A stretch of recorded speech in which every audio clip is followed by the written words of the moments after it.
president of CEC 14. She is the program director for Teens Take Charge. She dances, she has her own dance group, she does so much, and she is such a wonderful activist, and she is such a wonderful speaker. And I want you to clap loudly for my sister, Tajh.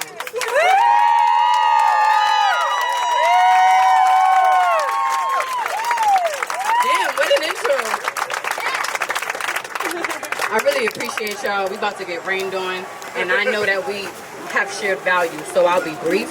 I think what I really want to impart upon everybody out here today is keep this shit up. Yeah. Keep this shit up and acknowledge that it took a global pandemic and yet another video recorded police murder for this many of us to get out into the streets. Not only keep this shit up, but put the folks that were doing this work before you got here at the forefront. Your activist friends, your black friends, the black and Latinx and indigenous and queer and disabled students that you know, show up for them. And I don't mean this week, I don't mean until the budget passes. I'm talking 6 months from now, I still want to see this same energy. It's not enough to post a black square. It's not enough to come out to the rally and post to your IG, and then you still doing anti-black shit in your interpersonal relationships. Still doing ableist shit in your interpersonal relationships. Still saying queerphobic shit and saying, oh, it was just a joke. It's not funny. That's right. And we're gonna have a global reckoning and awakening, then let's have a global reckoning and awakening, y'all. Let's really be about this work. Let's call each other out and call each other in, right? Because you could be in the work and be invested and still be fucking up. Because we're all socialized in an anti-black society, right? An anti-indigenous society, an anti-dark skin society, an anti-natural hair society, an anti-disability society, a transphobic society. This is what it is. So acknowledging that and having that be the building block for all this other work is how we take care of each other properly. How we don't show up to the space and cause more harm. Yes.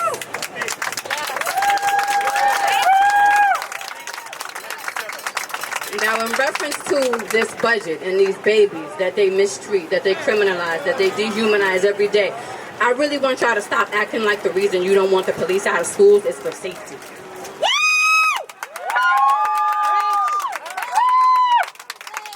I really want y'all to examine what safety means and what it can look like. Because I have never felt like I need an armed person at my house, otherwise I'm not safe. So why the fuck is that the mentality for schools?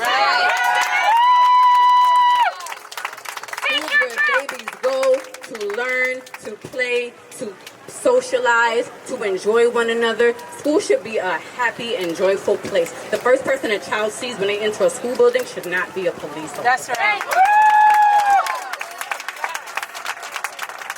And regardless of the positive interactions you may have had or the people you may know, you have to understand that we're talking about systems. So I also need the gaslighting to stop. I need my dad is a cop to stop. Will I have a really positive interaction with my school safety? That's wonderful. And we still want to defund the police. And we're only asking to defund the police because we know that's something that y'all might give us. The goal is abolishment. The future is abolishment. And there's no way any council member, assembly member, senator, or congressperson in good faith should think that $1 billion defunding is the end of the conversation or that they did their part.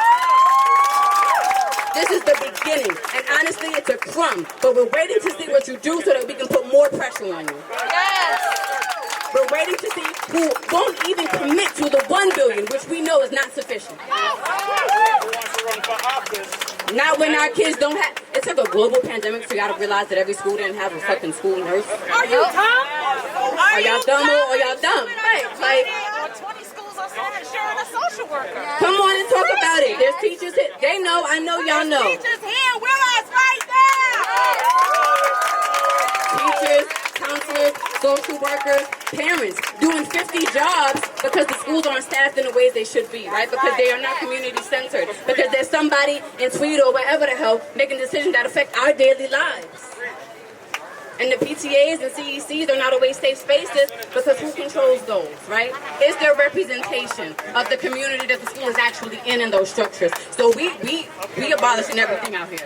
Yeah. We rebuilding everything out here. We reimagining everything out here.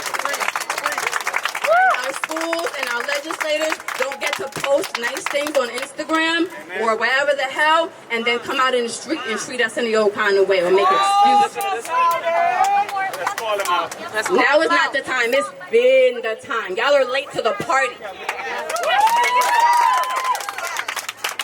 I want to acknowledge these beautiful, magical young people out here today. I want to remind us all that that's what we do it for, right? So when it gets uncomfortable and when your friend is on your Facebook post talking about, well, all lives matter, and that's mean, and that's divisive, remember who we do this shit for. And honestly, y'all, sever the ties necessary to get this work done because it's not about me, it's not about you, it's about the integrity and the future of this whole fucking city.